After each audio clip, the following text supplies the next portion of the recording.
बिस्मिल्लाहिर्रहमानिर्रहीम। अस्सलामु अलैकुम प्यारे दोस्तों, नए दौर के बड़े फितनों में से एक बहुत बड़ा फितना इल्हाद भी है, यानी अल्लाह के वजूद से इनकार करना। आज के साइंसी दौर में ऐसे लोगों की कमी नहीं है जो अल्लाह ताला के वजूद से मुकम्मल तौर पर इनकार करते हैं और हर बात को अक़ली दलाइल पर परखते हैं और ये दावा रखते हैं कि इस कायनात को पैदा करने वाला और इसको चलाने वाला कोई नहीं है, ये दुनिया अपने आप ही चल रही है। लेकिन आपको बताएं कि फितना कोई नया नहीं है, बल्कि उसकी तारीख उतनी ही पुरानी है जितनी कि दीन इस्लाम की तारीख है। दोस्तों, आज की इस वीडियो में हम इल्हाद का एक ऐसा ही वाक़या शेयर करेंगे कि जब अल्लाह के वजूद से इनकारी एक शख्स ने मुसलमानों के सामने चंद सवालात रखे, लेकिन उस वक्त जब बड़े बड़े आलिम व फाजिल उन सवालों के जवाब ना दे सके, तो फिर अल्लाह तबारक व तआला ने सिर्फ एक 11 साला बच्चे के जरिए से उस शख्स को कैसे जलील और रुसवा करके रख दिया। और आपको ये भी बताएंगे कि उस 11 साला बच्चे ने उन मुश्किल नजर आने वाले सवालात के क्या जवाब दिए थे कि सब के सब दंग रह गए थे। दोस्तों, हमारे आका नबी करीम सल्लल्लाहु तआला अलैहि वसल्लम ये बात जानते थे कि आने वाले ज़मानों में ये फितना ज़रूर सर उठाएगा, इसलिए आप अलैहिस्सलाम ने इसका हल भी हमें अता फरमा दिया। सही मुस्लिम में हज़रत अबू हुरैरा रज़ी अल्लाह तआला अन्हु से रिवायत है कि आप सल्लल्लाहु तआला अलैहि वसल्लम ने फरमाया कि हमेशा ही लोग एक दूसरे से सवाल करते रहेंगे, हत्ता कि ये कहा जाएगा कि ये फ़लाँ चीज़ अल्लाह ताला ने पैदा फरमाई, तो अल्लाह ताला को किसने पैदा किया। तो जो शख्स ऐसा सवाल पाए तो वो ये कहे कि मैं अल्लाह ताला पर ईमान लाया। दोस्तों, सदियों पहले का वाक़या है कि एक मुल्हिद शख्स बगदाद के एक बाजार में आया और ऐसे ही कुछ सवालात उठाए। उस शख्स ने इस बाजार में आकर सदाएं बुलंद करना शुरू कर दी, क्या मुसलमानों, तुम्हारा ईमान है कि हर चीज़ का खालिक अल्लाह तबारक व तआला है और हर इल्म का सरचश्मा उसी की ज़ात है, तो क्या उसने इस सवाल का जवाब पैदा फरमाया है और तुम्हें अपने इल्म से ये जवाब नवाजा है कि खुद अल्लाह ताला से पहले क्या था और अल्लाह ताला को किसने पैदा फरमाया। वो मुल्हिद शख्स इसी एक सवाल पर न रुका, बल्कि मुसलमानों के ईमान को आजमाने के लिए उसने कई सवालात किए। उसने कहा कि मुसलमानों, मुझे बताओ, तुम्हारा ईमान है कि तुम्हारा रब हर चीज़ को देखता है, तो फिर ये बताओ कि उसका मुंह किस तरफ को है। मुसलमानों, तुम ईमान रखते हो कि तुम्हारे रब का वजूद है, तो फिर ये बताओ कि तुम्हारे रब की वजूद की साख्त क्या है, यानी वो किस चीज़ से मिलकर बना है। तुम ये भी ईमान रखते हो कि ज़िंदगी में नेक अमाल करने से जन्नत मिलेगी, जहाँ पर हम हमेशा रहेंगे, और जन्नत के बारे में कहा जाता है कि वह इंसान को पेशाब पैखाना नहीं लगेगा, उसके जिस्म से फसला नहीं निकलेगा। तो ये कैसे मुमकिन है। और हाँ, ये भी बात तुम्हारे ईमान का हिस्सा है कि जो लोग बुरे अमाल करेंगे उन पर आग का अज़ाब है। तो तुम्हारे ईमान के मुताबिक तो जिन्नात को आग से पैदा किया गया है, तो उनको आग क्या नुकसान पहुंचाएगी और उन पर आग का अज़ाब कैसे असर करेगा। वो मुल्हिद शख्स बगदाद के इस बाजार में अपने सवालात दोहराता जा रहा था। मुसलमानों के जानिब से उलमा आते और उसे कुरान का हवाला देते, मगर वो तो अक्ल का अंधा था, उससे कुरान की बात कहाँ समझ में आनी थी। उसको तो सिर्फ अकली दलाइल देखकर ही उस चीज़ पर कायल किया जा सकता था कि अल्लाह ताला मौजूद है। बड़े बड़े उलमा और मुनाजिर कश्मकश का शिकार हो गए। वो शख्स रोज़ाना उस बाज़ार में आता और अपने सवालात बावाज़े बुलंद दोहराता और जवाबात का इंतज़ार करता। एक दिन अपने मामूल के मुताबिक वो शख्स बावाज़े बुलंद अपने सवालात दोहरा रहा था कि मजमे में से 11 साल का बच्चा सामने आया और उसे मुखातब करके बोला, क्या ज़िंदीक़, तो अपने सवालात मुझे बता, मैं तेरे सवालात के जवाब दूंगा।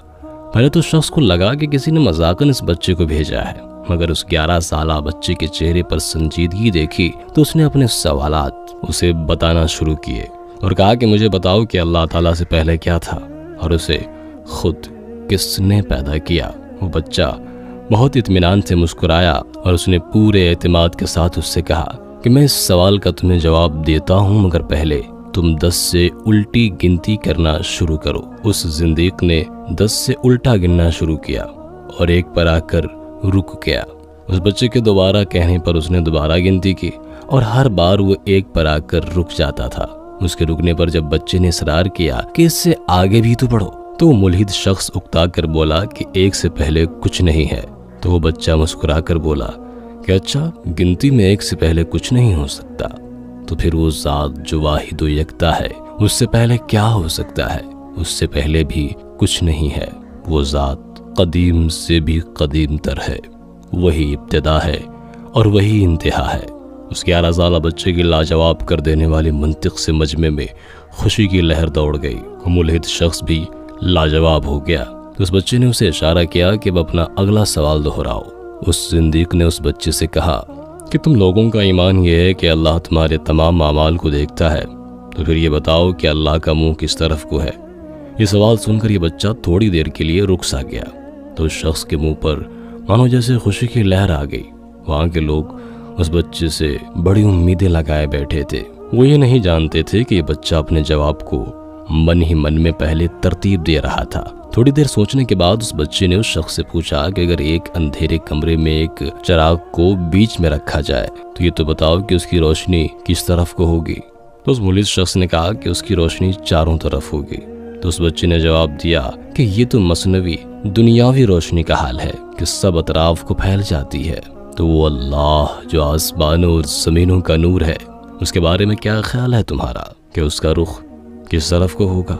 क्या वो खाली पूरब की तरफ होगा या पश्चिम की जानिब होगा या फिर किसी और तरफ होगा? ये जवाब सुनकर वहां के लोगों में जैसे जान आ गई।